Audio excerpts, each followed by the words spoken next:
The FBI is investigating the San Bernardino massacre as an act of terrorism, and law enforcement officials tell CNN that the female shooter, Tashfeen Malik, pledged her allegiance to the leader of ISIS in a Facebook posting while the events were unfolding. Joining me now is Ayaan Hirsi Ali, the author of Heretic, Why Islam Needs a Reformation Now.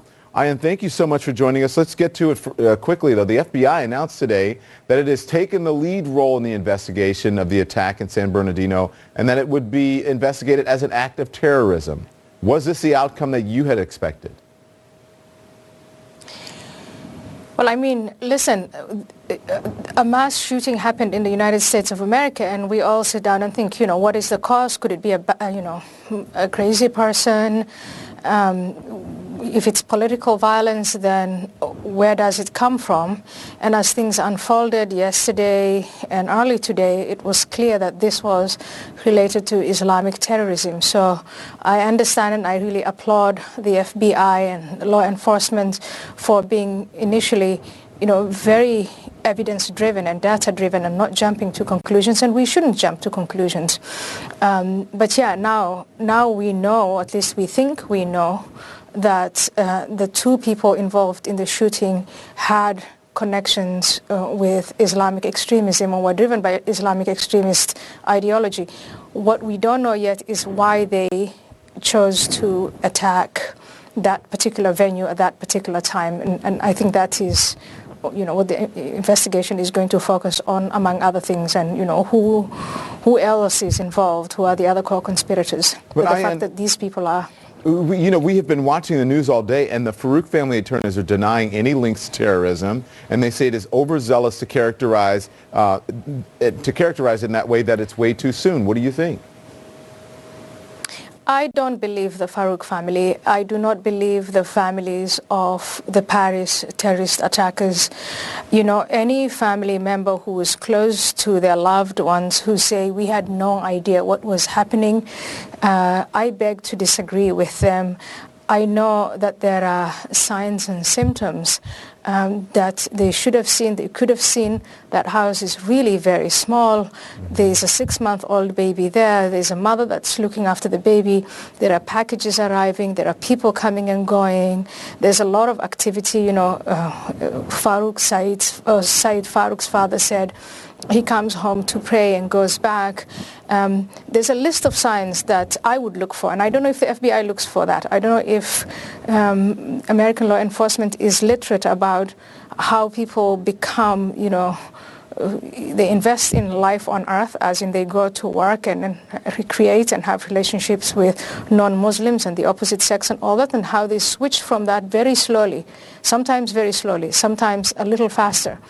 And for the family members to say, we didn't see any of this coming, I just don't buy that. Well, Farook seemed to be living the American dream, Ayaan, a wife, a baby, a daughter, a good job. He was a devoted Muslim who talked about restoring cars. So what do you think changed to make him give all of that up? Well, I think part of it has to do with how you define being a devoted Muslim. And there are a lot of devoted Muslims who say, just observe prayer, fasting, going to Mecca and doing all kinds of charitable activities as they see fit. But it becomes apparent. I once got attracted to such movements, and there's a very clear change in behavior. The first group of people to see this, that's the intimate circle of family and relatives and the extended family and then friends and maybe colleagues and neighbors. But these signs are very clear for anyone to see. And I think because we've been politically correct in sort of the non-Western context, and Muslims have been on the defensive, more interested in defending the image of Islam instead of seeing what's happening and unfolding in front of their eyes regarding their relatives, that we can't stop these people. I understand we can stop them, but then we have to call things by their name. Yeah, well, the neighbor said that they saw things happening in the house, Ayaan, and they were afraid to come forward because they didn't want to be seen as Islamophobic. They didn't want to profile anyone. You say it's this politically correct culture that we live in. Follow up on that. You think that we are too PC when it comes to even constructive criticism of Islam? We are too PC, and that's a self-inflicted wound on our Western context. So if you are a non-Muslim and you see things happening that you think your gut feeling says, this isn't right, this is just so weird, and you don't act on it because you don't want to think of yourself as even imagining what these people are doing, and you don't want to think of yourself as a racist or Islamophobic, etc. So there's that part of it.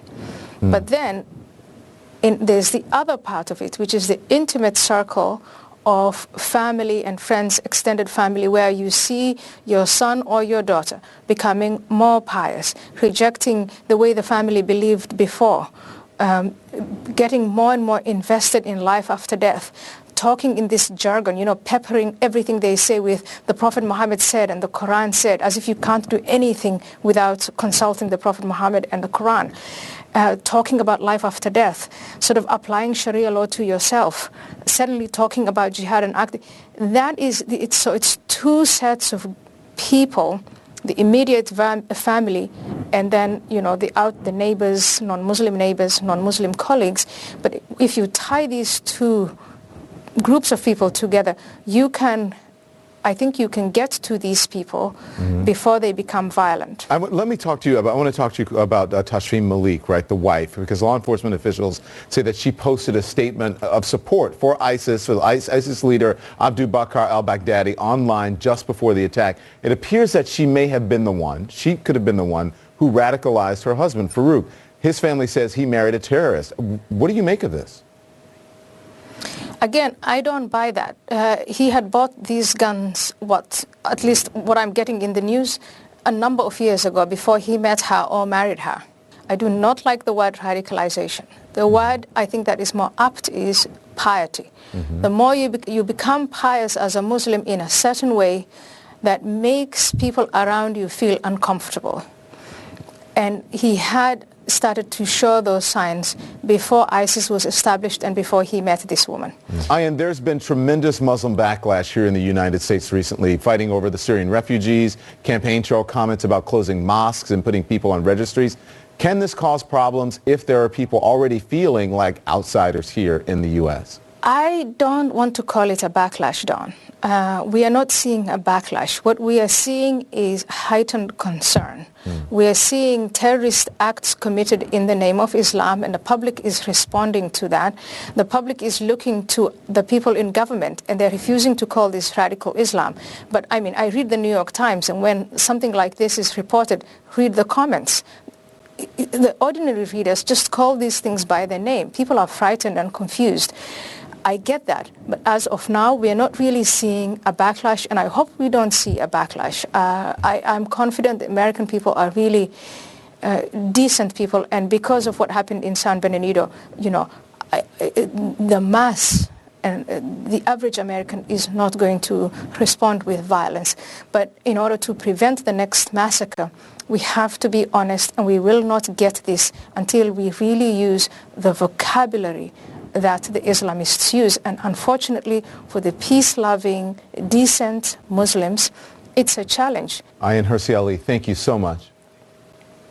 Don, thank you. Thank you for having me. Hope we can help. And coming up, women and ISIS, how the terrorists are recruiting.